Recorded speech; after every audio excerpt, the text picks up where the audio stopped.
can get with this, and you can get with that, and you can get with this, because this is where it's at. What's up? What's up? What's up? What is up? What's up? What? What's up? What? What up, Tom and Nick Mysterio? Yeah, what up, Judgment Day? What's going on? We are back. Did you miss me? What has it been, like a couple weeks?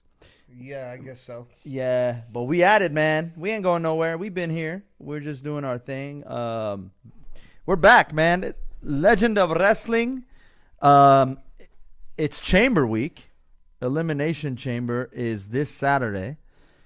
We just took in Raw, the Raw before the Chamber. And apparently hats had a lot to do with it.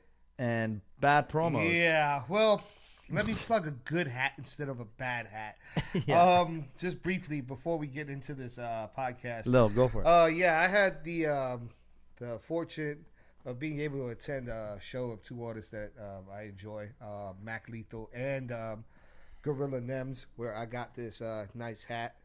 Bing Bong Fuck Your Life. Go to fyl.nyc to get the merch. Go ahead and support the music. Rise of the Silverback out now. He's a really good dude. I mean, if you are listening, Nems, and you a fan of wrestling, we'd definitely like to have you on the show. God damn it. It's all good. That was him. He's saying, Hey, that's a sign. That's yeah, a sign. yeah. Bing bong, fuck your life. But let's your get back life. to the podcast. Yeah. All the way from New York. Don't you ever disrespect me talking about this podcast where we try to plug our guests. Or future guests, I should say. Shut up. Shut your ass up, Bert. You had to pull out the Ernie and Bert shit for him. Oh, you If Bert. you know, you know. Yeah, if you know, you know. Yeah, man. No, that's great. I feel like he is a wrestling fan, and that would be dope to have him on if he's ever open to being on. That'd be great. Yo, you are watching. We'd love to have you. That's right. Bing bong, fuck your life. That's right. That's right. Man, it is some weird times with wrestling right now. I'm not gonna lie. It doesn't feel exciting. It feels interesting, but it doesn't feel exciting. That feeling I normally get at this time of year going into Mania season is kind of just. I feel like they started hot, and it's kind of like They're scrambling. They're kind of like, I don't know. I mean, Becky Lynch said inevitable like 7 times on her promo. Like, And Liv Morgan had to make fun of her hat. yeah, it's like low hanging fruit is basically what they were going for, and it's just like who told you to say that? Because that wasn't Becky's call. You know what I mean? I don't know. But it's overall, just the weak. The women's promos were weak in that whole segment. Yeah, and actually, Raw in general, the promos for the most part were weak. They were pretty bad. I mean, there was some decent in-ring work going on, but Yeah. the promos, it wasn't cutting it tonight. It was not cutting it tonight, and Even by some of the best. no, yeah, exactly. Becky Lynch, I'm giving you one of the best promos on Raw on the women's side. Well, exception of Gunther. Gunther had a good promo. Gunther had a good promo. And then Jay. Jay, but Shinsuke too. I like Shinsuke's promo. Yeah, but Shinsuke's are. I mean, I think they're doing a good job with Shinsuke. They've been improving on that the voiceover thing that we talked about. It looks like they took some of our advice. So someone's listening to the show, but Shinsuke is selling it facially, which is and it's great. Which is great. Yeah, but I think no. You know what? I take that back. Shinsuke definitely doing a great job. It's hard to sell stuff facially when you're doing someone else's dubs, or someone else is doing your dubs rather. And also you're cutting promos in Japanese, and it's still going over with the crowd. Like, to me, that's the definition of a good promo. Like, yeah, you know what they took? I like to. They took what they were doing with Shinsuke. They've now carried it over to Damage Control. Yeah, I know, but that I'm not crazy about, because I feel like Shinsuke and Asuka can do that type of promo, right? I don't think Io can do that. I feel like they're not that dark character. You don't think Kyrie can carry that? Kyrie is more of a like tweener as far as like comical and also like vicious in the ring. I mean, Kyrie does good job when she's combining with Asuka. No, that's fair. They've made a good duo prior to Damage Control when they were the Kabuki Warriors. Yeah, no, I don't doubt. But I'm saying, as far as that style of promo in the dark chamber, I feel like I think maybe Io throws it off. Io could. I'll give you that. I think maybe Io throws it off. She might not be used to that type of style, but I think Asuka and Kyrie bounce off of each other really well. No, I'm with you on that.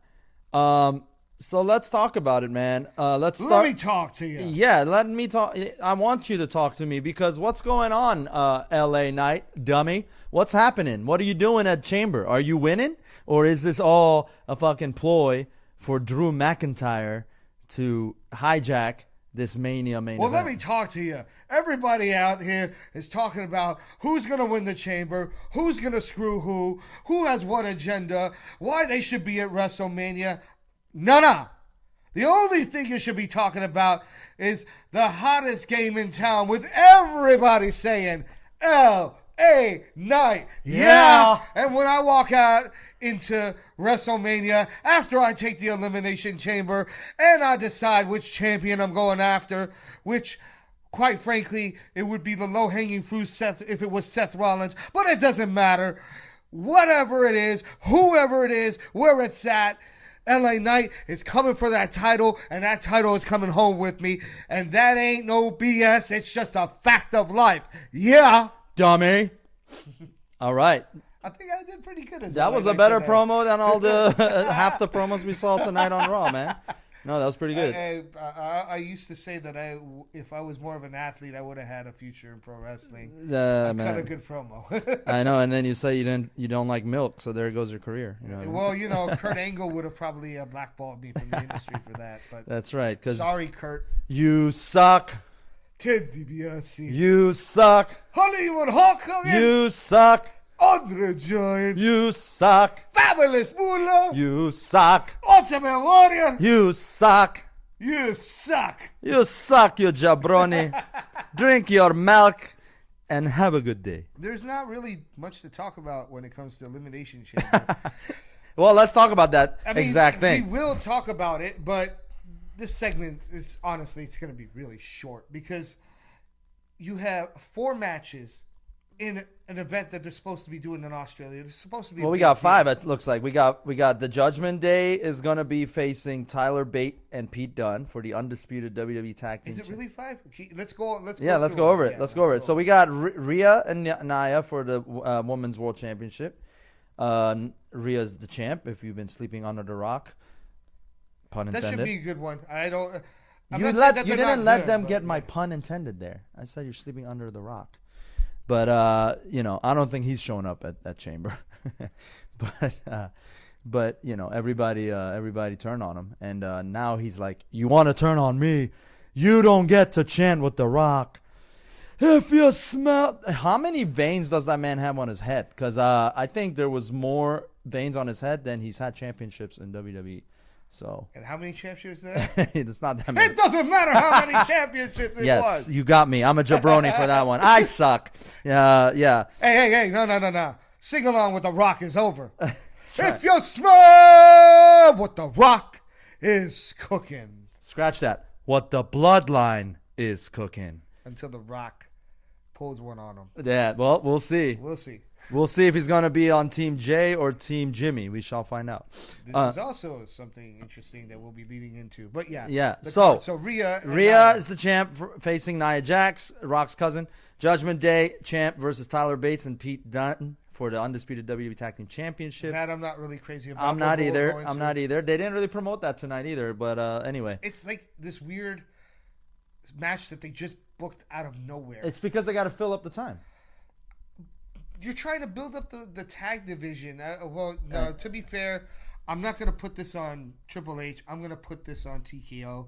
I think that, if anything, tonight's episode of Raw really drove home the fact that TKO is trying to make their own changes to the product. Yeah. And some of the experimenting they're doing is not working. But it's not working. You're right. Back to this. We'll go back to that match. So those are 2 matches as far as title matches are concerned. Then we got Women's No, you know what? You were right. There are 4 matches. I'm tripping.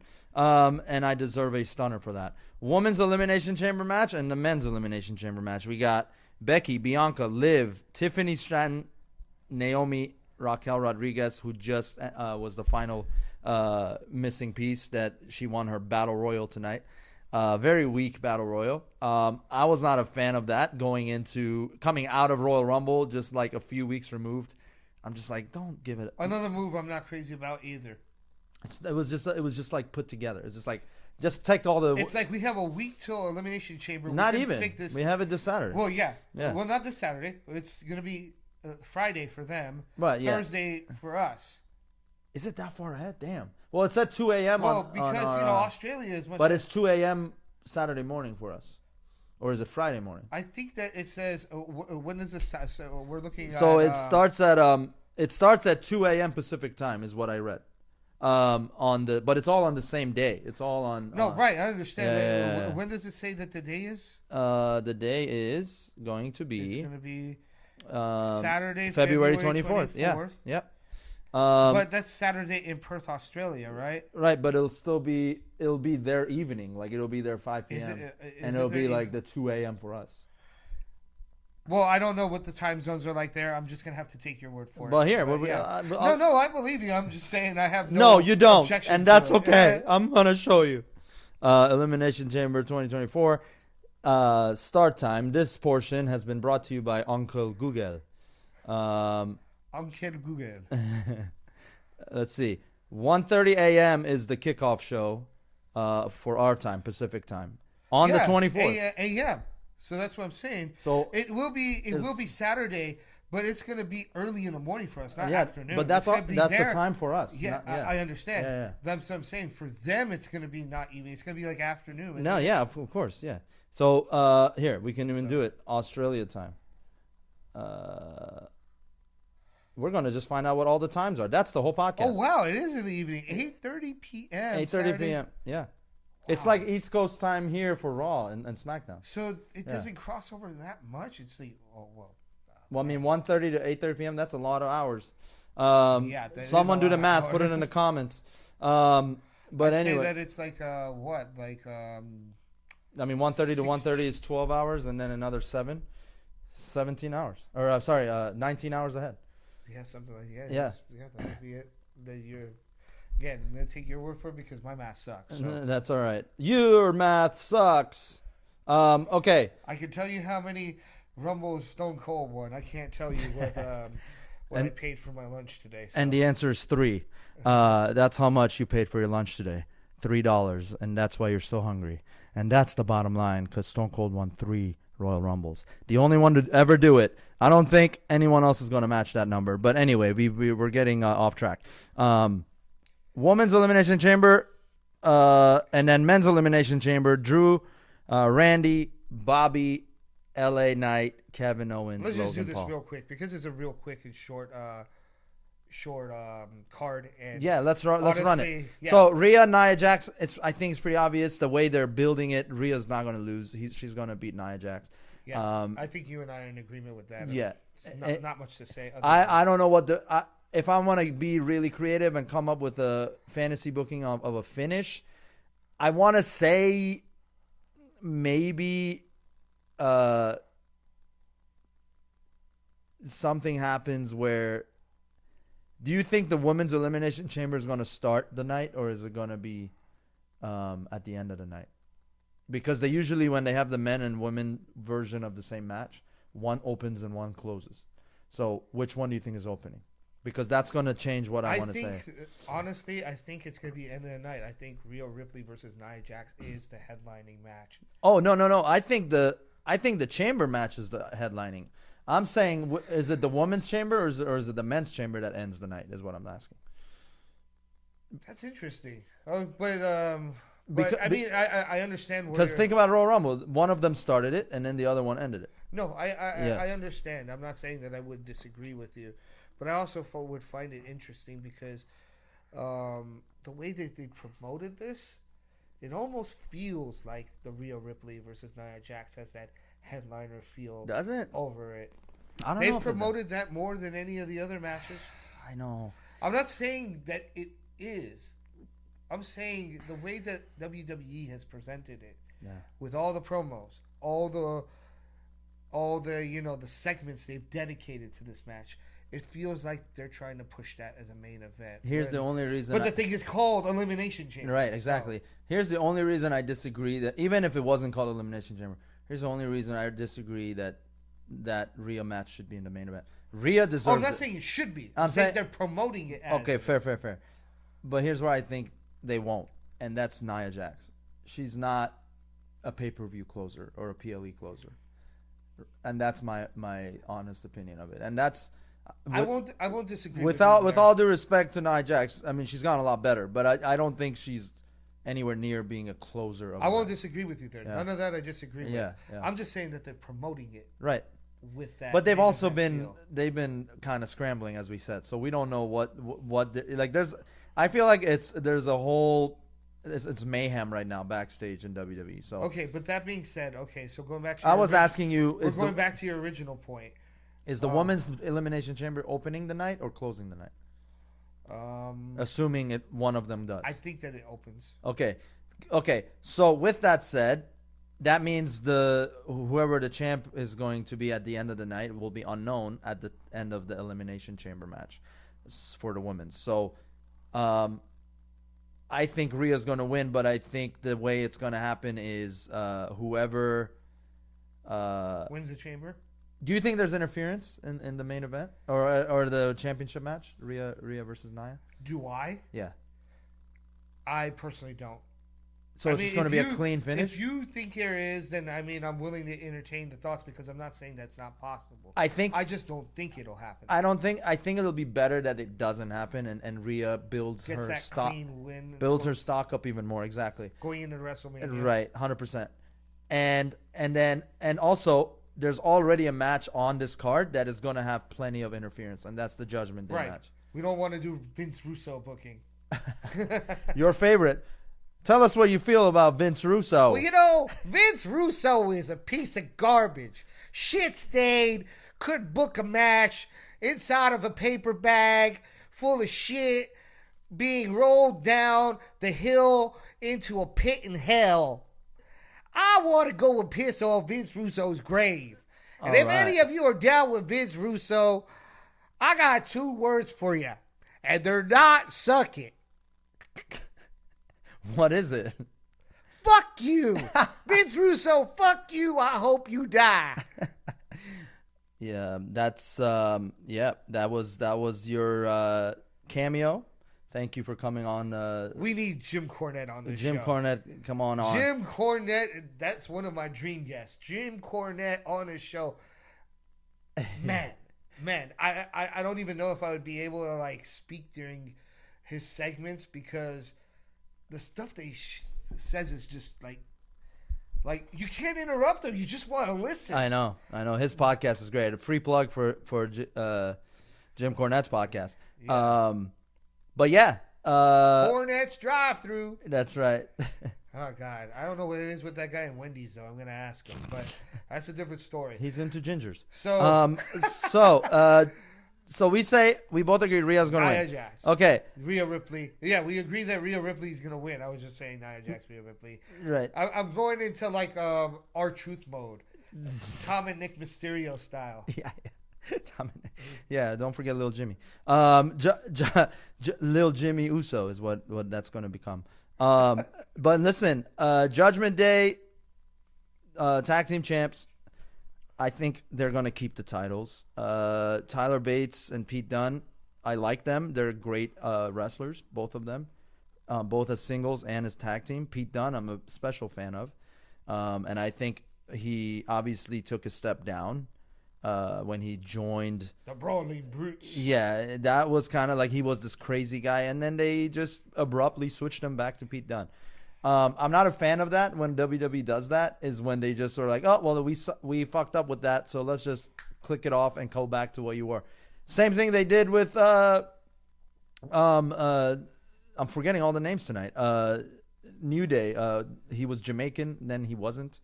You're making me crazy. Right. I don't do that anymore. Exactly. I don't do that anymore. I remember there was a segment during the Royal before like Kofi before Kingston. Yeah. a Survivor Series where like Triple H said, "Aren't you supposed to have a Jamaican accent?" Oh my God. They make fun of themselves all the time for that. Yeah, I don't like it when the WWE treats their audience as if they're 5-year-olds and that they're just gonna forget everything from one day to the next. I agree. Well, they were when they did have a bunch of those in the PG era, but they're coming out of that. I hope so. I hope so too, and I think they are.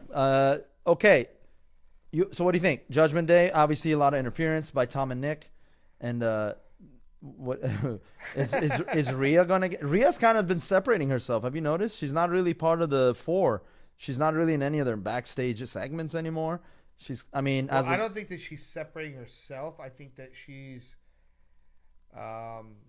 doing what Mommy's always done. And while the rest of the group has been toying around with R-Truth. Yeah. And, that's pretty much it. She's been with them. She's just voiced a lot of displeasure in them. Right. Not showing the aggression that she is. But she's still wearing their colors, and she's still... she's still... she's still plotting. I mean, according to her, that briefcase has a plan. And it hasn't been going according to plan lately. But that's a whole other thing. I think that they've been subtly building up that tension between Mommy and Damian Priest. But it's Mammy, according to... Mammy, according to the Irish... man, or in Rhea Ripley's, or I should say Nia Jax's words. Mommy's gonna go home and cry to her mommy. That was so bad. Oh my God, that was so cringy. We're supposed to be like focusing on these other matches, but it's so. This is the build up. This was the build up. This is how terrible like the build up for this stuff is. It's almost like they're giving you the finish without giving you. This is low hanging fruit for us. Yeah, we could literally rip apart all these promos. Yeah. If I were Jim Cornette, I would. Jim Cornette, come on and bury all these. But promos. Yes, the Judgment Day again. Keeping this short, I don't see any reason they should lose to Tyler Bate and Pete Dunne. There's been no build up to this match, no motivation as to why Tyler Bate and Pete Dunne should be competing for this, other than I think there was some very little talked about tag team division thing going on. Yeah. Which shows you like how much we really know because we've been watching episodes and it still went over our heads. Right. Straightforward Judgment Day. I don't see them losing that momentum going into WrestleMania. No, they won't. We'll see. So let's. There's also that Grayson Waller spot that they added tonight. That it's going to be. Oh, God, yeah. Please. I know. No one wants to watch the Grayson Waller effect. Okay. Well, Ozzy does, but that's. Well, that remains to be seen. I don't even know if Ozzy's like him.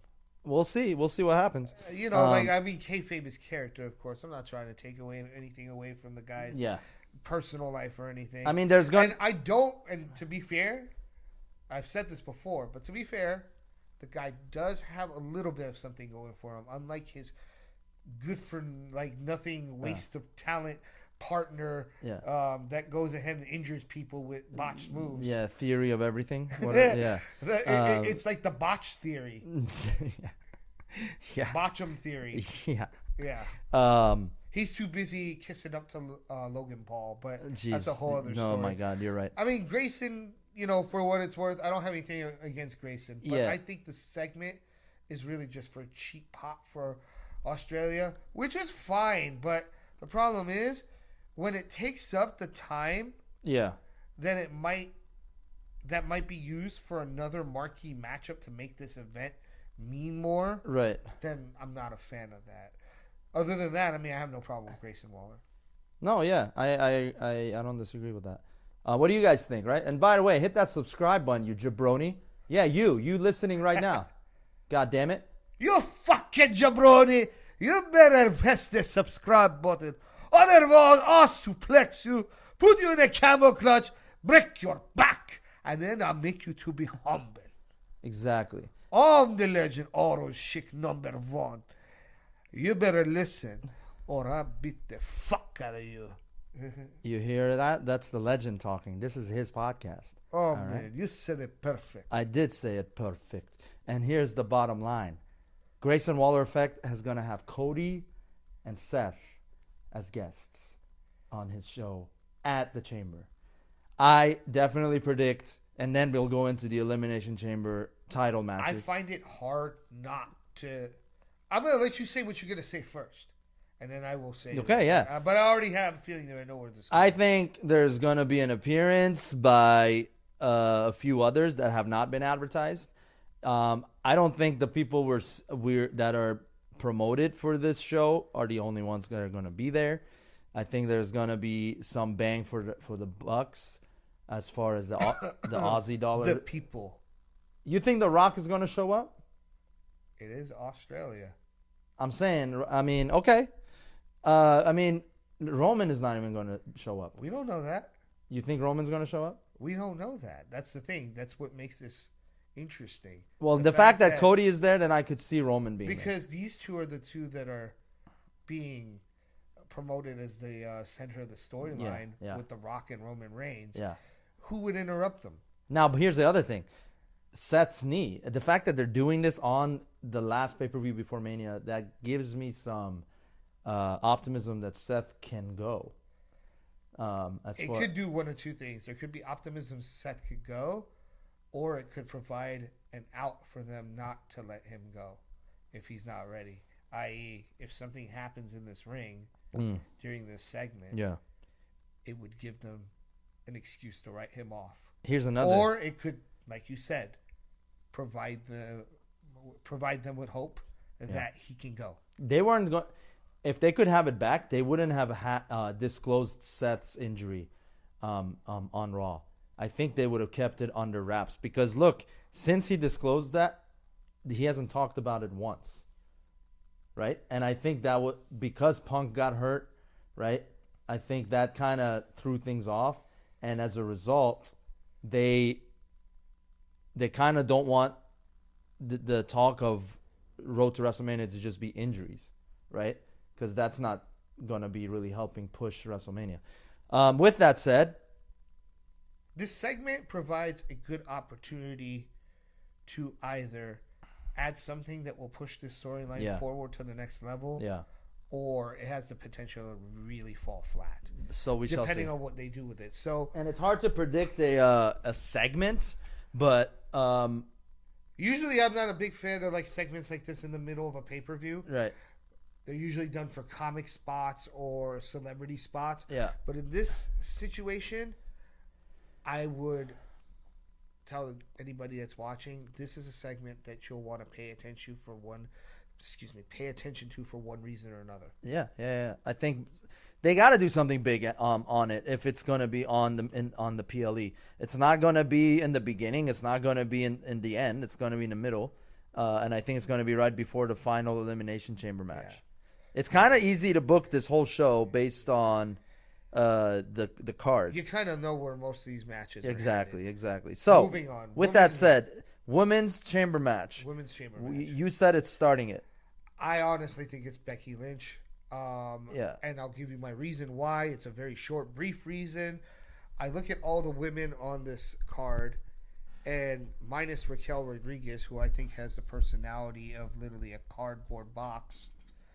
That's not taken away from her ring ability, by the way. But Braun Strowman, he's she just kidding. still really needs to work on something that gives her some personality. But the rest of these women have something. I know you don't like Tiffany Stratton, but still she has a character. Yeah. You know, it's not one that you like, but it's a character. Right. I can't say that I'm a big fan of it either. Yeah. It's a trope. But that being said, all these women here are they're talented, and I don't think that any one of them can't go in the ring. It's just that none of them really have that marquee name or feel that I feel would push somebody or sell tickets or put butts in seats, if you will, for a match at WrestleMania, except for Becky Lynch. I think I give you that the ticket sell aspect, 100%. I'm with you on that. And I didn't mean to interrupt you. If you have more to say, go for it. But All I will add to that is if they do have a swerve in for us, I wouldn't be totally against it depending on what it is because Becky's been that predictable to me as being pushed so hard into the spot. It would actually be interesting and surprising, pleasantly surprising, if they threw a swerve at us. But I still feel it's Becky Lynch. I'll tell you this: Becky definitely doesn't have that flame behind her like she did when she went after Ronda Rousey. Like, No, right? no. And so that is, and also her promo tonight didn't help. She's done much better promos in the past. But anyway, But compared to the women that are on this card, so that's what she's still the fan favorite. I think. Well, here's where I think there's one other person in this match that I would argue okay. could not I'm all only ears. not only is she a fan favorite, but she could also sell tickets. Okay? And I know when we were watching Raw earlier, I said Liv Morgan, okay? But I'm actually saying Bianca Belair. Okay? I think Bianca Belair got the biggest pop tonight in that 14-hour promo with all the women speaking nonsense. And when she came out, she did her thing. She didn't have the best promo, like, in her career. She's definitely had better ones.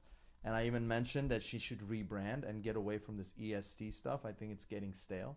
However, who am I to talk? Because the audience at the arena, they were all cheering her on, right? She got the biggest pop between her and Becky. So she was up there.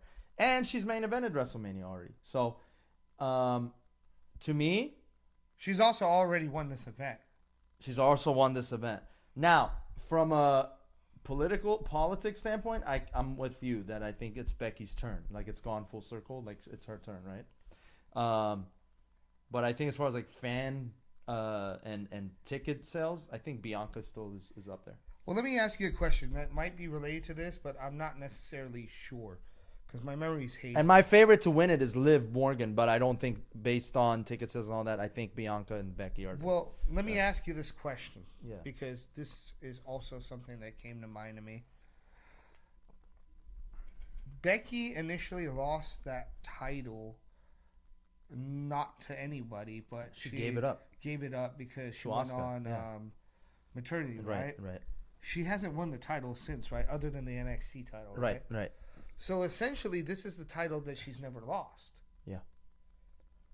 They never talk about that though. Well, no, they never do. But I'm just saying, it's just something to think about too in terms of like how they might book this match. But again, like I said, if they have a swerve in mind, as long as it's done correctly, I'd be pleasantly surprised because as much as I like Becky, I also like unpredictability. Right.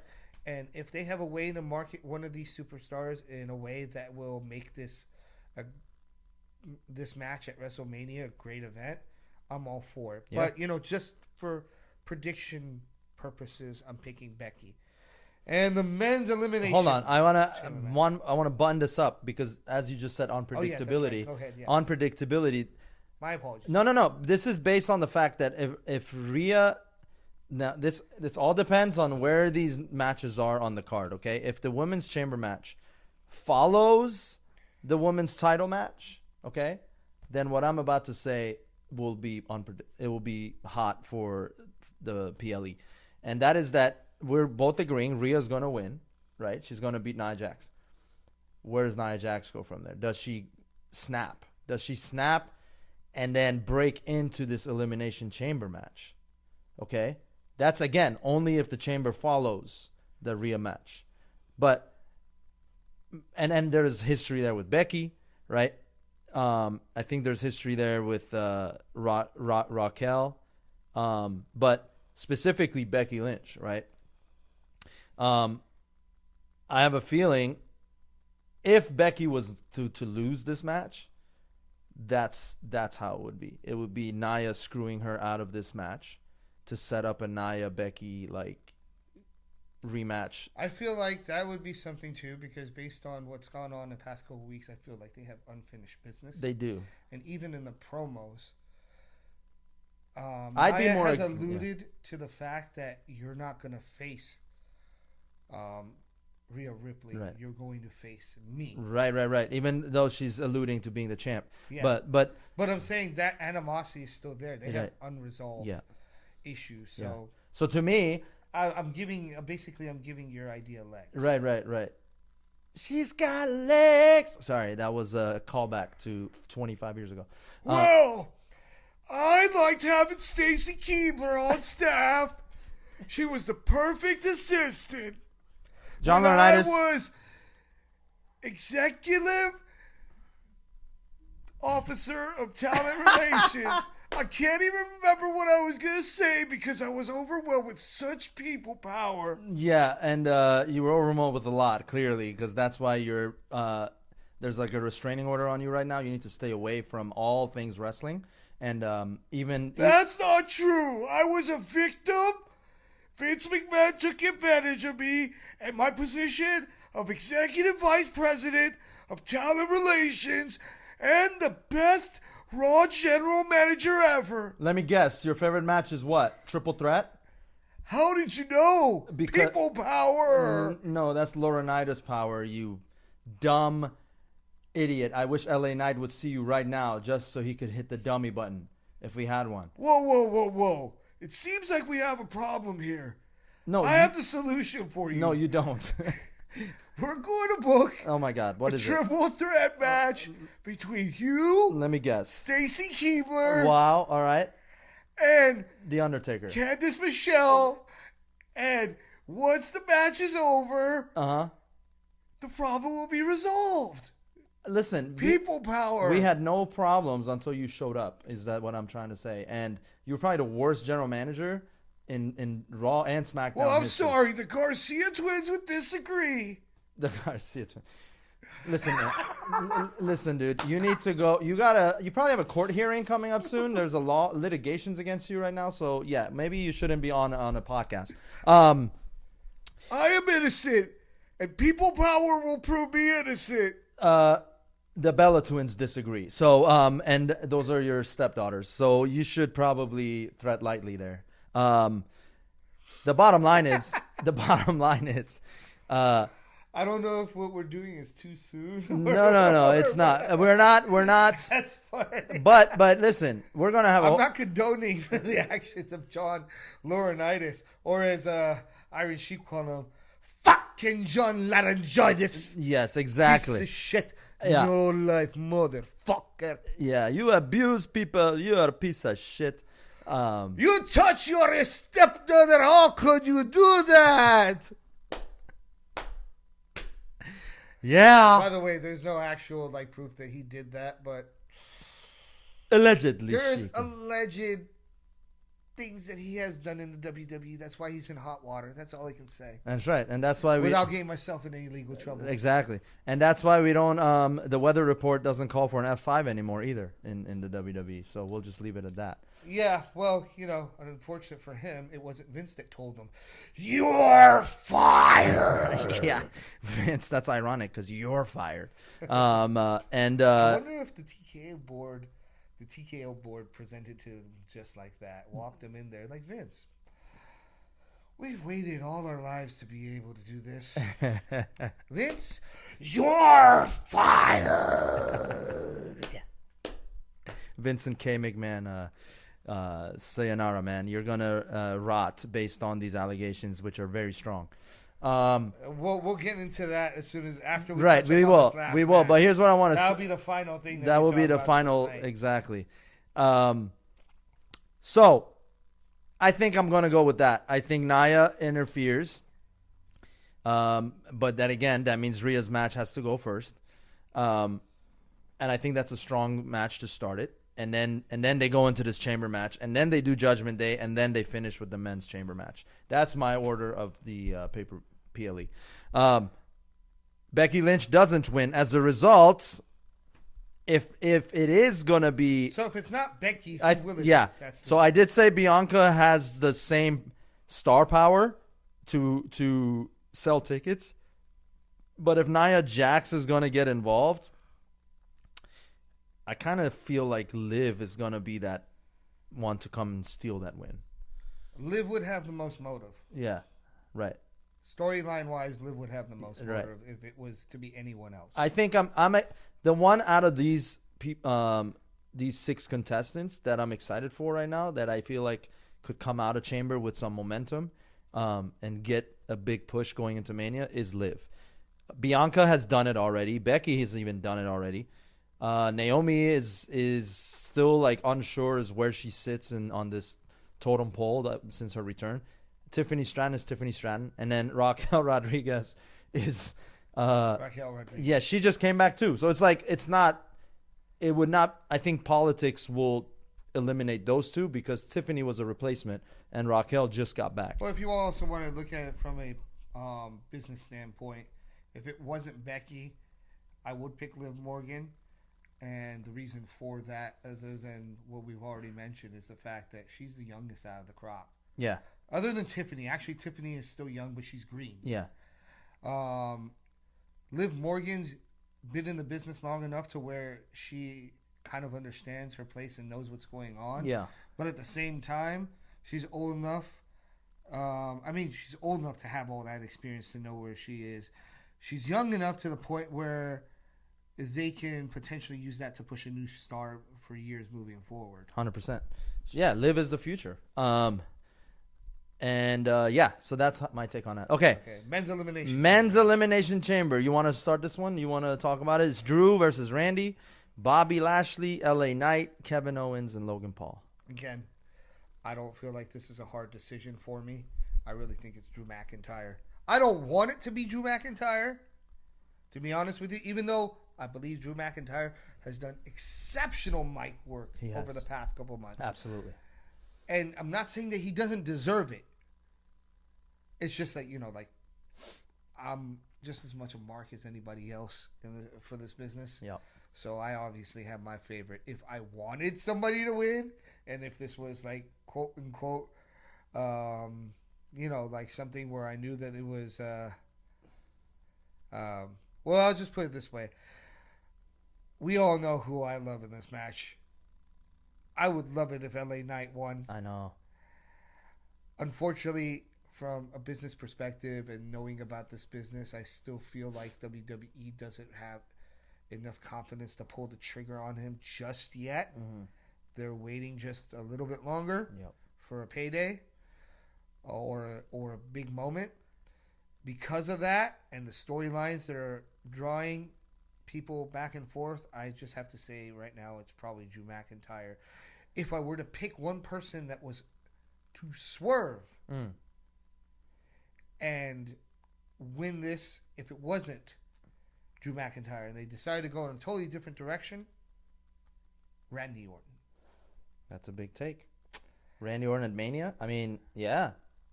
Now, here's the thing. That's the company going with their safe bet if they wanted to swerve someone. Yeah. Because I'll let you get into your point. I'll just go. quick. Bobby Lashley, I just don't think they're headed in that direction with him. Not yet. They still have him, which is unfair to him. They kind of have him doing this mid-card crap with the Street Profits, with that stable, and I don't think they even know what they're doing with that stable yet. Yeah. It's kind of unfair to him, but whatever is the case. Right. LA Knight, don't feel like they're ready to pull the trigger on him. Mm-hmm. I would love it if they did, but, He's getting the pop. So. KO versus Logan. KO and Logan Paul. I both feel like neither one of them will win because of each other. I think this face-off within the chamber is just to build possibly towards a WrestleMania rematch. Yep. And don't forget, KO got DQ'd in his match with Logan Paul because of the brass knucks. So again, a lot of unresolved issues there. I feel like the two of these guys are going to screw each other within this match and cancel each other out. Right. Bobby Lashley and LA Knight just don't have. They're not in a place on the card where I feel WWE is confident enough to put them in that spot yet. Yeah. So, if it's not Drew McIntyre, which I feel like it would be Randy Orton. Take it away. All right. I think the modern day Maharaja is going to win it. No, I'm kidding. He should have been in this match, by the way, because he was pushed properly. and then they just squashed him again. And then to me, that's kind of fucked up. Talk to me, modern day Maharaja. I mean, I'm the modern day Maharaja, and I was the WWE champion, and I never got the respect I deserved. But now, I will show you how the modern day Maharaja becomes the number one contender.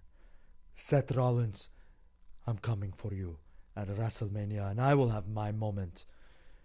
And I'm bringing the great Khali with me. Not bad. Yeah. Now you gotta learn some Punjabi to throw into it. Okay, yeah. Well, we have a I lot know of. you're not we gonna have a lot try. of. I know you're not gonna try and like ad lib the words because you're gonna feel like you're insulting. Yes. I get it. Yes. That's one of the reasons why I kind of avoid his impersonation myself. Right. But yes, learn a few Punjabi words and then you'll make it perfect. I'm just speaking with his specific Canadian with a sprinkle of Indian accent, speaking English. That's his accent, and I've been working on that. I've lost about 20 minutes of sleep to learn it. You're getting there. Hey, I'm getting there. You're getting there. Yeah. So here, okay. So you're saying Drew Swerve would be Randy. Okay. I think it's Drew. I agree with the KO Logan Paul side of it. I think they will take each other out. I think Randy and Bobby Lashley might set something up for Mania. That might be a match that they might end up creating in this match, depending on how it goes. Street Profits, don't forget, they're with Bobby, and see what they do, if they try to interfere. Bobby is kind of a good guy right now, but we shall see. He's a tweener. He's a tweener, right? My thing with the Swerve would be LA Knight. And I think LA Knight Roman Reigns match showed us that the people were behind him. Yeah. Exactly. And obviously Roman took that W, and it just feels natural that if Cody is getting his rematch with Roman, LA Knight should have some sort of title match that is for the world title going into Mania. Again, all of this assuming Seth can even go in about 55 days. I really do think that LA Knight is too big a star at this point. Yeah. Not to have some sort of title match. 100%. The tag titles are tied up. Yeah. I'm pretty sure that they're going to have a tag team go against the Judgment Day at WrestleMania. Yes. And we'll do that, but yeah, continue what you were saying. Unless they do something in the middle of this match, I feel like KO and Logan Paul will probably go on to WrestleMania. And it would be the right move. It's a great selling match. People would pay to see that. Right. That would be a good move. I'm not disagreeing. And that'll be for the U.S. title, obviously. Yes. So then, who does he go after? If it's what not, if it was Gunther? That's what. So okay. Break Gunther's streak. What other better way to put? I mean, I don't know how they would make it happen, but I would think to myself, what better way to put LA Knight over and bring him to that next level of superstardom than to take somebody's streak away from them? So here's my only thing about that. And again, this is all hypothetical, yes. Because we don't know what's going to happen. Because I honestly don't think that. Yeah. I honestly think that they have something else planned for LA Knight. I don't know what it is, but yeah. The only reason I'd say with what you said, I would throw a flag on it, is let's say LA Knight wins this, and now he's going to go or actually no, with your theory is he won't win this, yes. And then he'll go after Gunther. Yeah. I don't think WrestleMania 40 is going to have two streaks end. Whether it's night 1 or night 2, if it's split. I don't think that's what they're interested in. If Gunther loses the IC title on night 1 against LA Knight, going with your fantasy booking. Completely fantasy, by the way. Of course. But 100% Roman is going to keep the title on night 2 if that happens. They're not going to have two of their streaks they've been pushing all these months and years to then just say, oh, we're going to end both. I think it's one of them is going to. But if they were to do it, the place to do it would be Mania. Sure, Okay, let's just agree on sure, that. but I would believe Gunther losing more than Roman, because I think Gunther is getting ready to go for the main title, so him losing is not going to hurt him as much. Yeah, the only difficulty, like I said, this is fantasy booking. Of course. The problem that you would have to explain, even if you were to go in that direction, would be how the hell did LA Knight decide or get authorization to go after Raw's Intercontinental Champion? Hey, they're doing Jimmy and Jay. I know, but there's a reason for that. I know. I mean, but- they've built a storyline reason for it based on what's happened tonight, the attacks. As of right now, LA Knight and Gunther have had no interaction. For them to do that, they have to create something. Yeah. That's all I'm saying. All right. So then, yeah, I agree. Drew's going to win. Back to reality here. I think Drew's going to win. And if there is a swerve, I say LA Knight. But that's really pushing it. Randy is great, but I think there's something else out there for Randy. Yeah, that's the card. Randy doesn't need a title right now because I know they were talking about getting him his 15th reign. But I don't. But here's the thing: if Seth can't go, yeah, then the title's up in the air. So you could essentially have a triple threat match. No, I'm not gonna go the John Laurinaitis route. But you essentially could have Randy in the main event and still lose. Mm-hmm. For example, I mean, if Seth can't go, you could have Randy versus Drew McIntyre. Yeah. Be a great match. And if Randy were to lose, he would really be putting Drew over. So yeah. that's how you could build that. But again, we're up in the air. Yeah. Everything's up in the air for as much for us as everyone else because literally these last couple of months in the WWE, Yeah. so much stuff has happened that even the company couldn't predict. 100%.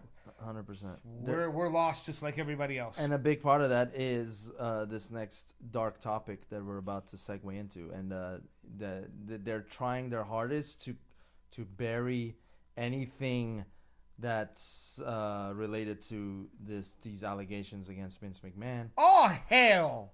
Yeah. Well, listen. Damn it! I don't know what's wrong with that man, but he didn't do that when I was working with him over there. But that Laurinaitis, I don't know. He's a piece of shit. Oh, you feel about him how you feel about Russo? I goddamn feel that way about everybody in WWE for one reason or another. Him, Kevin Dunn, Nick Khan, all of them. Just, I fucking can't stand them. And that bastard Bruce Pritchard. You better get rid of him too, because if you don't, Vince might as well still be working for the company behind bars. Oh, damn. Like how Donald Trump is going to be president. And they can shave each other's heads in prison. That would be a whole... I'm sorry. I have my... I've been listening. You can tell. I've been listening to a lot of Cornette. I love Cornette. I just like throwing you off with like something completely... I love Cornette. Yeah. But we have our own podcast to conduct. No, but listen. So, yeah. Here. Everybody knows now. It's no secret what's come out. There is a lawsuit. A huge one. Janelle Grant, employed by Vince. The year it escapes me, but everybody knows the details of the story. There's a lot of allegations she's claiming that Vince had done to her. That is, honestly, we're kind of a loose podcast here, but I don't even feel comfortable mentioning some of the shit that Vince had texted. Again, allegedly, had texted to Janelle. But bottom line is it was dirty. It was what we saw as that low-life character, Vince McMahon, Mr. McMahon character. This whole time, if this is true, he's been that person. Well, here's the funny thing. I'm going to mention something to you that you've probably forgotten about that we talked about months.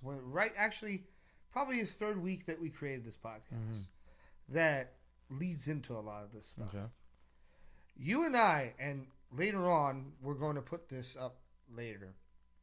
at some point for you guys to watch. But he and I did a scrapped episode based on Sable and her relationship with the WWE and Vince McMahon. Yeah. Sable was probably one of the first instances that we had publicly of this hint of Vince McMahon's behavior. I don't want to go into Sable's whole story because, again, we have a podcast we can share with you later on, goes into it in full detail. Yeah. We had held off on releasing it, but, I don't know. If you get us up to a certain amount of likes and subscribers, we'll release that podcast, and that'll be like a special edition of a special episode that we'll go ahead and put for you. So like, comment, subscribe, and get our viewership up, and then we can deliver that to you. Because it's really interesting. But to keep that short and brief, Vince McMahon, she was the first, but there was a succession of many different women that were also booked in similar storylines, such as Sable. Many of them either with boyfriends or married. Sable at the time was married to Mark Marrow. And at the time she was on screen literally making out with Vince McMahon while she was married to Mark Marrow, put in precarious positions and situations to the point where Mark Marrow divorced her. And when she sued WWE, she came back. She was put in some odd storylines again, very uncomfortable. And ultimately, the only reason she went off WWE TV is because Brock Lesnar, who then became her husband, was not comfortable with her doing that stuff with Vince on TV. And, well, I don't know about you, but I'd be pretty afraid of Brock Lesnar if he got angry and in my face about my wife. But the irony is that going full circle with this case, Brock is now involved in a similar situation where, like, he didn't appreciate that being done to his wife. But then he has this situation where now he's involved with the situation with Janelle Grant, which is totally crazy. And that's bringing it full circle. That's the tip of the iceberg. It was just, Vince used, again, allegations were that Vince used Janelle as leverage to get Brock to sign. Yes. And the leverage, by the way, you can go search and see exactly what it was. To say it was unprofessional. Let's just say it was an intimate bribe. It was intimate. Indecent proposal. That's the way you put it. In politically correct terms. Politically correct terms. And to call it unprofessional is honestly, it's an understatement. It's the understatement of the century. Anyway, more of this will come, and we shall see what the legal proceedings will have. I've watched. Well, now more and more has come out. Like we talked about the Sable thing, but Ashley. There was Ashley. Rest in peace. They Ashley. believe that was the situation like this is what led her to her suicide. Yeah. Actually, they said that they caught her being injected with something at the military base allegedly prior to her, suicide. I didn't. Okay. There's deeper. There's a deeper context than just what went on allegedly behind the scenes. There was something that happened when they went overseas for the tour for the troops. This particular incident, which if you want to research into, Rene Dupree has a podcast as well where he has Paul London on, who was her boyfriend at the time, and he goes into detail with that. I'm skipping around it because our podcast is relatively new. There are certain things that we have to be careful about saying. I mean, we're loose with the language and stuff, but this stuff, since it involves things that haven't been necessarily proven by the court of law and allegations and so forth, I'm not trying to get us banned or censored or canceled. But it's but it must be discussed because to prevent anything even remotely close to this from ever happening. Dawn Marie has stories. Dawn Marie about being uncomfortable. What about Tori? Tori Wilson has repeatedly stated she was uncomfortable because she was basically doing this. She was next in line. She was doing the exact same thing that Sable was doing. Trish? Does Trish said anything? Trish is not I don't know if she said anything, but Trish's story is pretty much straightforward. Hers involved like embarrassment in front of a public on television. Yeah. Having her stripped down naked, crawl on all fours, and bark like a dog. Yeah. I can say that on the podcast because that's not alleged. That's documented. That happened on live TV. Yeah. They've continued on certain moments in Raw history when they do like the flashbacks and everything to incorporate that, which is still sick. Yeah. They still to this day Yep. like incorporate that segment. That's and gonna promote it. change. Well, yeah, Yeah. well, because Vince just left, but literally Vince up was until this yeah, day, he was they kicked were out. still like Yeah. putting that out there as like what are those moments on Raw or where it was supposed to be promoted. Then you've also got Lita and Edge, who have multiple times in interviews said that they were very uncomfortable with doing that The live sex. the live sex scene. Yeah. Lita pleaded with Edge and she said no, and Vince didn't listen. She pleaded with Edge and John Cena to go talk to Vince, and he still said no to them. Mm-hmm. And ultimately, they pretty much almost went through with almost the entire thing. I think towards the very end, there was an interruption where somebody ran in and there was a scuffle. Yeah. My memory's hazy, but they literally went through with this shit. Yeah. And again, we can mention that part Yep. on this podcast because that's not alleged. That's documented. That happened. Yep. It's documented. It's on film, Mm-hmm. and that was one of the most. Even though it's the highest rated segment Raw's ever had, Yeah. it's still one of the most disgusting displays of Vince McMahon's perversions ever that we've publicly seen. Right. Because there were children in this audience, Yep. and he didn't give a shit. Mm-hmm. There were people that, of all different races, creeds, and beliefs that watch this for entertainment. You don't watch wrestling to get a live porn show. Yeah. I mean, yeah, I'm sure there are segments where we've done, but you don't do it for literally live porn, and he did that. Mm-hmm. These were just public displays of what this man did. Yes. We don't know what this guy did behind closed doors, especially in this alleged case. Well, again, there was always. I mean, up until this case has come to, come to be disclosed and shown as far as the details. We always were wondering, like, people have always said Vince he's crazy. He works out at 2 a.m. and like he does Was like. he working out? Well, maybe. I mean, the man had muscle on him, so he definitely did some sort of workout. But Some sort of workout. and there's evidence. There's video evidence of him actually training with his trainer. But I'm just saying this. What I'm saying. Did you is, really do that for all those hours, yeah. including in between? the Like man Raw and SmackDown? did. The man did not sleep, is what we're saying. Oh, he clearly didn't sleep. Okay, God. Yeah, I'm saying. The bastard clearly didn't sleep. Right.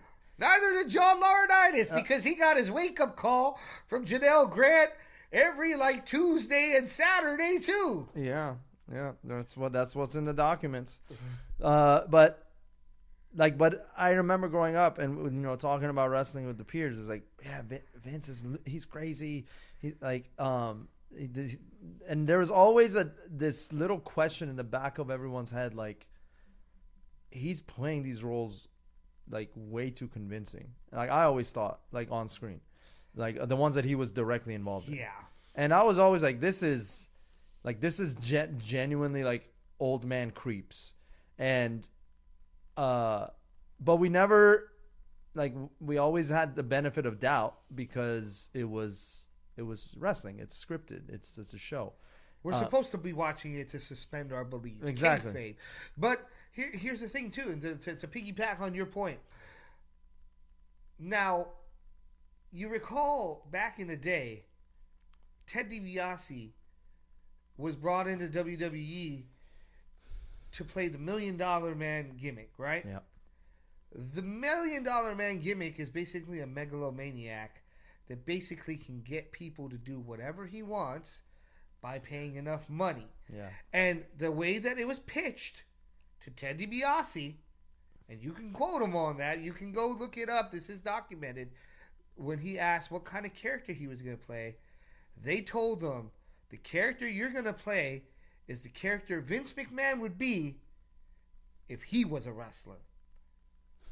Well, how true is that now? Right. This man pretty much did whatever he wanted to do and thought he could pay everybody off. But that wasn't even a character. That was him.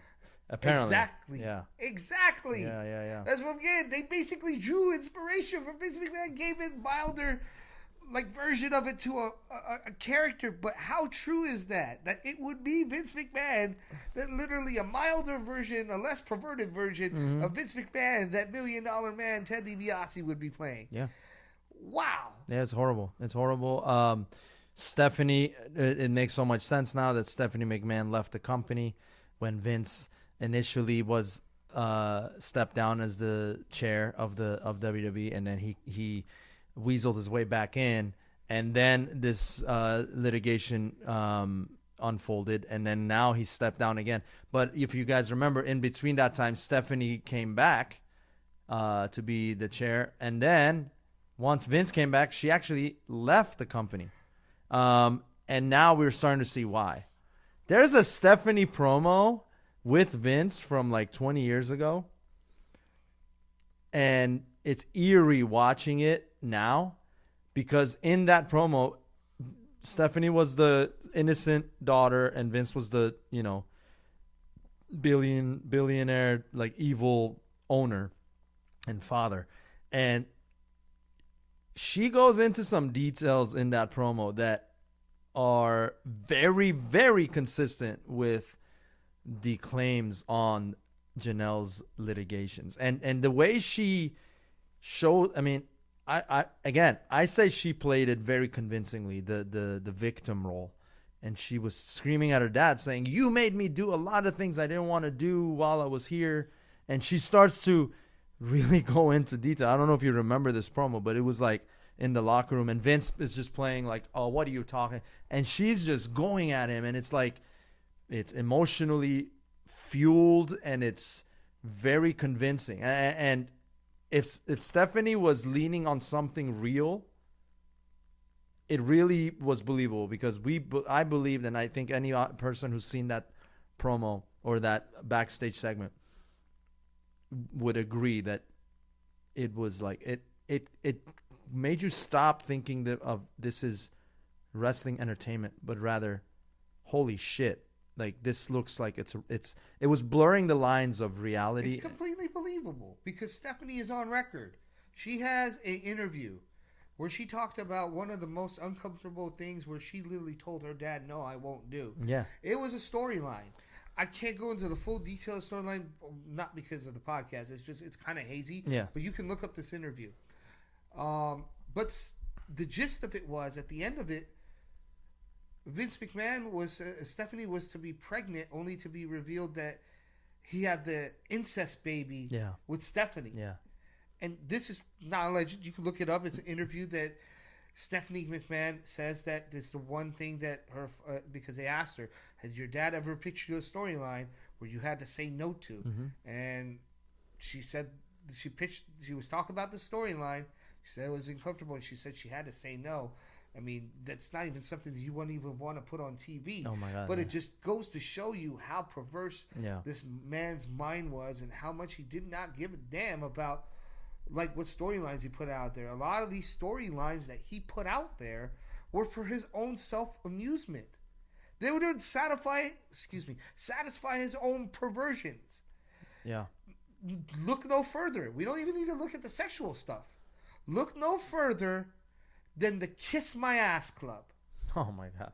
The Kiss My Ass Club, there's no reason why there should have been a Kiss My Ass Club in the WWE. Mm-hmm. It was literally created not for entertainment, but, I mean, he incorporated with the entertainment in the kayfabe.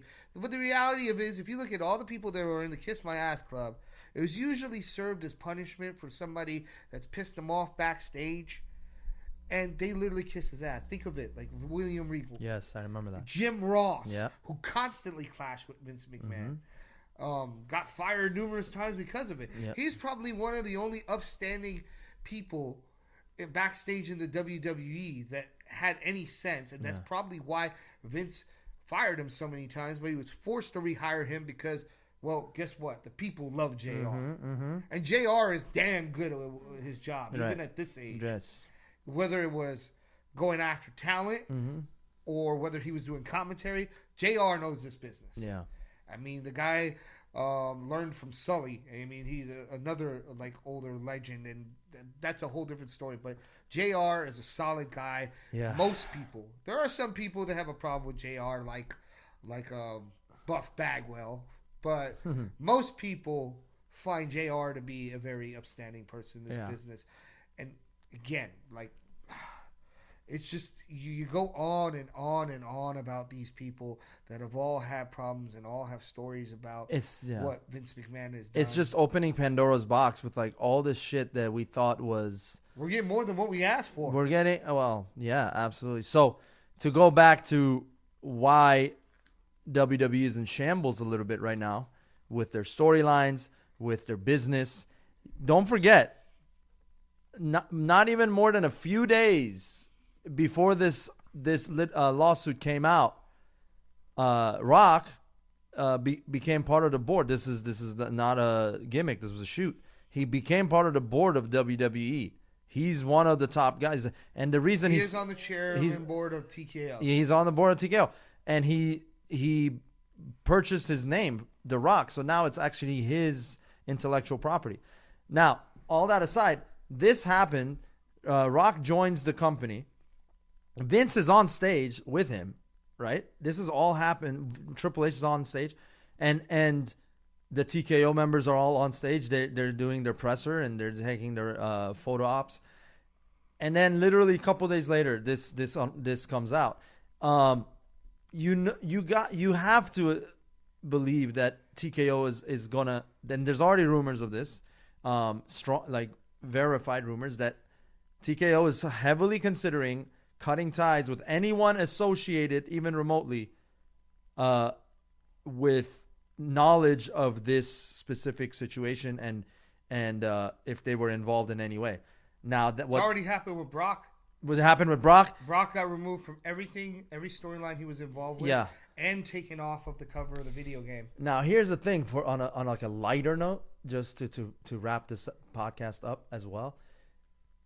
I never thought the day would come where CM Punk is on the WWE website as a member of the company, and Vince is not. Now it vindicates him. I know it vindicates CM Punk. I mean, all these things that he said all these years about Vince McMahon and how he conducted himself during CM Punk's departure and that whole ordeal and fiasco. CM Punk is now vindicated. Right. Now that's true, but just on a irony standpoint, like CM Punk is in the WWE right now and Vince is not. I mean, talk about the longest storyline come to life, right? Like it was. What if Triple H actually promised him that he's like, oh, Vince is already almost out the door anyway. Well, he was already on hot waters when Punk came back. Well, yeah. I mean, Vince should have been gone already. Yeah. The only reason he came back, he stepped down from the other. He had his shares. He had his goons. 51%. Yeah. That he threatened to hold over everyone, including TKO. Yeah. If they didn't comply and let him back on the board. Yep. But with this, they were forced to remove him off the board because he fought it. He didn't step down willingly. Yeah. He fought it. There were charges coming out before his the announcement that they let him go or anything. Yep. The last straw was Slim Jim. Yes. Slim Jim, their biggest sponsor decided that if Vince did not go, they were going to drop their sponsorship. And they knew if Slim Jim went, because Slim Jim's been with WWE at least on 2 different occasions for a long while. From the 80s and the only time that they didn't have it was when Macho Man went to WCW because that was Yeah, tied yeah, to that yeah. deal. But they've had it for a good portion of like 2 decades, back and forth. If they let that sponsorship go, all the other sponsors would follow. Vince had to step down. That was genius on Slim Jim, I gotta say, because it was with like 2 days to go before the Royal Rumble, and Royal Rumble was sponsored by Slim Jim. Yes. So like all of that would have fallen on its ass, and guess what? It would have brought more attention to the Vince situation, and that's not at all what TKO wanted. TKO wanted to bury this as deep as they can, as quickly as they can, and that's why they forced Vince out. Now that, to me, is a sight to see, like Vince being forced out of WWE. Now, I do bring in one last point before we close this out. And unfortunately, it's not a happy one, but it's one that we have to discuss regardless. What if they do decide to move forward and start to sweep things under the rug that have any affiliation to do with Vince McMahon? Where does that leave Triple H? That's what I was worried about too. Listen, H, Even if he did nothing, he's still connected to the family. he's a part of their bloodline. So, I mean, no pun intended. Yeah. But I mean, there are more than one wrestling families, right? That's what Cody Yeah. says. So imagine Cody and CM Punk being the two champs at the end of all this, and you know. But listen, comment and let us know your thoughts on Elimination Chamber. Who you think is coming out of those matches victorious, and then any insight or any opinions you have to share about where WWE is going, because right now, in a crazy, I don't want to say fortunate way, but they are kind of lucky that they had 2 major pay-per-views coming up after this news broke out, and that was the Rumble with Punk involved and all of that, and then now Mania 40, like the biggest Mania of all time. So what's happening is it's a little bit easier for them timing-wise to sweep this under the rug, because WrestleMania 40 is rightfully so going to be the biggest one of all time. What I'm wondering is, how are they going to cut out Vince out of all of these? I don't think they will. I think that they are going to leave him in there. I don't think it's possible to cut him out. The character stays, the real guy is gone. Yeah, obviously. Yeah. But the real guy needs to go. But He what needs to about- go to fucking hell? But what about where he claimed he would send everybody and they had no chance. Right. But, you know. when that limo blew up? It should have been. But Yeah. we won't go that far. I'm not trying to get No, I know. canceled. I will say this though. It's WWE will come out from under this and they'll come out stronger. That I know for sure. And it's kind of a blessing that the McMahons no longer have a foothold in there. Because I feel even if Tripp stays, it's still not going to be the same. But I don't think the audience treats Triple H like he's part of the McMahon. No, I to be honest, I don't even think they treat Stephanie that way. No. Or Shane. No, I don't think they treat Shane that way, but I think that Stephanie is looked at a different light because she's a female and probably But yeah. and she is, you know, Triple H. And, Anyway, but I'll say this: the sad part about this whole thing is, and I hope that they nail this bastard on something. If indeed all the allegations are true, he deserves everything that he gets, and he needs to go downhill. But I'll say 2 things, and there is one thing that we didn't touch up on, but I'll say this: I think Vince. I don't think Vince gets away with it, but I don't think he's going to prison. I don't. He's got too much I power. think the man has too much power, too much money, and even if they try to set an example of him, what good is it gonna do? He's already old as dirt. Yeah, but look what happened to Bill Cosby. Yeah, and look at but Bill Cosby, at the time when they got Bill Cosby, was not McMahon. McMahon is a billionaire. Like, this guy is literally rubbed shoulders with Donald Trump, who's escaped every goddamn thing they've thrown at him. That's fair. Yeah. So and the thing is, these are allegations. Until they come up with like concrete stuff, like they did with Epstein, because Epstein's records are concrete. They're what they've obtained. I don't think that because again, this is not this is a lawsuit. It's not a criminal case. Right. That's the it's a Yeah, civil she's lawsuit. suing because he didn't So, pay her yeah. the So amount. Yeah. if this goes and he pays her off, What happens? what happens? Yeah. Someone's gonna have to bring up criminal charges, and I'm not sure that they're going to. I don't At know this though. stage. I don't know though. Once it goes into serving papers and it's in litigation, that the original 2 millions that's still owed to Janelle is even Well, first legal of all, I don't at that even know. point. Yeah, exactly. Is it legal? Because what is it? What is it for? It's hush money. Hush money is not legal, Right. and the services that he was. But I'm saying, as from like a legal side, to think like that is a settlement type of thing. I think the settlement even would be way more than this. It wouldn't be the 2 million. I think it's going to be way. Well, she's going to get more money. That's exactly what she's doing by doing this. Yeah. Vince was dumb by not paying her Yeah. the remainder of the money. Yeah. But here's the deal. Even if all this passes, in order to get a real criminal case going, because here's the thing that we did not bring up, and I know we wanted to end the podcast and bring it to a close, and we will, but I think that it's unfair to do it without bringing up this point too, because it is a big point. Say. Like we said, this is like a lawsuit. Mm-hmm. If they bring up criminal charges on Vince McMahon, the thing is, that's the thing. In order to take him to prison, they have to prove without a shadow of a doubt that he's completely guilty. Mm-hmm. Here's the dilemma that we currently face right now, because we don't know all the details. Mm-hmm. The texts that leaked from Vince McMahon are undoubtedly disgusting. Mm-hmm. They're undoubtedly the things that Heinous. a devious, perverted, demented mind would have. Somebody who clearly has some issues. Yeah. Right? You know, he's acting like a 5-year-old that just like started describing porn. Yeah. Okay? But there's still nothing illegal about it. Mm-hmm. It's immoral. It's disgusting. It's not.